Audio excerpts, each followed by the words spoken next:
Hey loves, welcome back. We're here to normalize these conversations and education about death and dying so we die better at the end of life and hopefully live a good one till we get there. My name is Abigail and I want to get into it today about regrets. As you may have picked up already, if you do follow me on social media, I do like little series of things. Kind of started this at the last quarter of last year when I started with the whole insurance open enrollment stuff, because there's always so much to cover around there, especially with the recent changes in the U.S. system. So, and there's so many things that, to cover, especially when it comes to death and dying, and life stuff around that. And so regrets came up again because, they can just be so complicated, right? They can be so complicated. They can be so profound for people. They can weigh on people's souls, shoulders, minds, hearts for years, decades, their whole lives even. And so I like to sometimes, if I do a little series or do something on social media, but I feel like I want to expand on it more, either continue with the series there, or also maybe do more of a longer format here on YouTube, because I just feel like it deserves a little more diving into.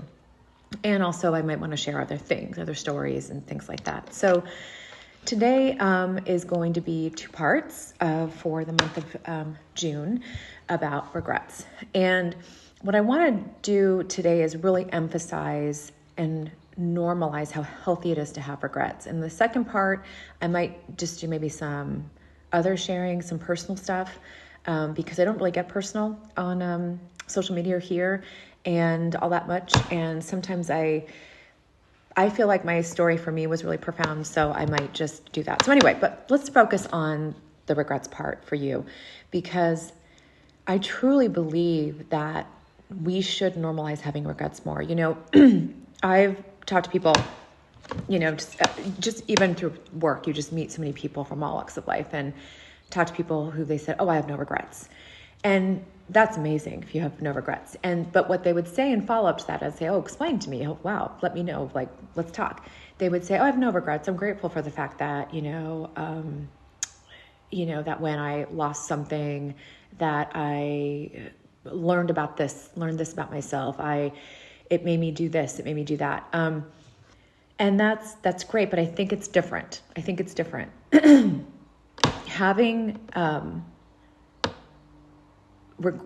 regrets is not the same as being thankful for them, right? So you can still have regrets and still at the same time be thankful for the lesson that it taught you, for the new place that it brought you into your life, for whatever it is. So you can still have regrets, and I'm going to explain why I think you as a person having regrets is a really amazing thing.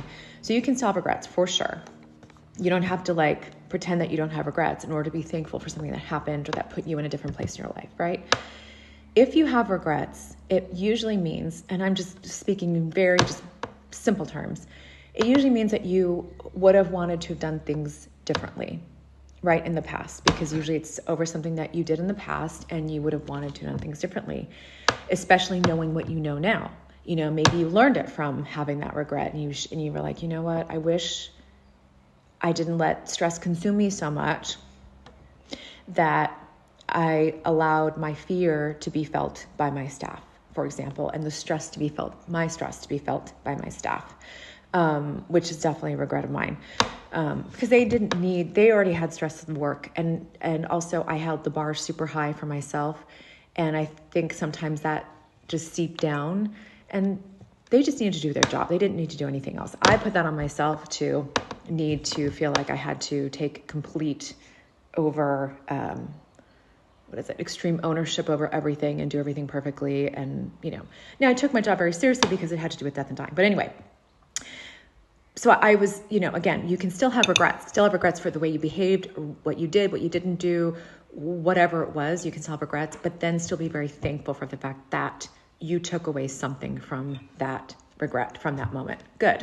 You can still have that. And the reason why that's really good for you is because that shows that you're a different person now. And that's really good. You know how hard it is to change somebody, right? Well, when they say, if you know how hard it is to change somebody, think about how hard it is to change yourself. And then you realize, yeah, it's really hard to change as a person. But if you have regrets, that shows to me that you changed a little bit. right? You had some change in there to realize that, oh, I should have done this a different way. I should have been different. I should have thought differently. Now that I know what I know, that I have clarity, whatever it is, I'm in a different situation. This is how I would have done it if I could just go back and just do it differently. And of course, wouldn't that be amazing to be able to go back and do it differently, right? It'd be amazing. But first, I want you to really validate it within yourself how that you're a changed person is such good news when it comes to having regrets. The fact that you are now different, that you think differently, that you wish you would have acted differently shows that you have grown from that. And then what you can do, what I personally think you can do, is when an opportunity comes, maybe, and it's not maybe exactly how it was in the past, but maybe it's something similar or something else. And you can choose to behave, act, do differently, whatever it is, based on what you've learned from your past regrets, then do so. I am not going to sit here and pretend that you can get rid of the feelings of having regret, because things are complicated. Our emotional body is complicated, especially when it comes to pain, past, all this type of stuff, especially trauma, all that kind of stuff. So I always say, you always want to work with the right professional to really learn how to process things in a really healthy manner. But all of that said, this is such a huge point for you to be able to now see things in a clearer picture, now be a different person. Even though you may not feel so different, the fact that you're thinking differently and wish you could have done differently shows me and shows the world that yes, you're different now and you've learned. And that's amazing, because many people, believe it or not, I think most people don't learn and most people don't change, and they end up doing the same crap over and over and over again. I promise you. So I wish there was a way to take that regret from you and to take that feelings of guilt, pain, whatever it is. I wish there was a way. I hope you can find a way to really healthfully process through all of that. But I really want to be here today to remind you that you are a different person. And this is a really good thing. It shows that you're different. It shows that you've grown. And then in the future, if and when there's an opportunity and you can do something differently and you do, that's even more validation that you have continued to change the person in a really good way, because you've learned from this regret of yours.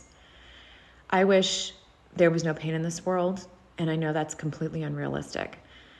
And whatever pain we do have, whatever pain that goes on, of course, we try to minimize it and try to prevent it as much as possible. But when we are in the throes of pain and having to actually deal with pain, it can seem overwhelming. It can seem like a lot. So I hope this little piece, this little reminder, this validation can at least speak to you in a way that you can take it with you and know that you're doing something right for the fact that you have some regrets. Okay? So I'm thinking about you. Part 2 will come out later this month. And of course, we're going to continue to normalize these conversations and education about death and dying so we do better at the end of life. And of course, help you live a good one till we get there. I'll talk to you soon.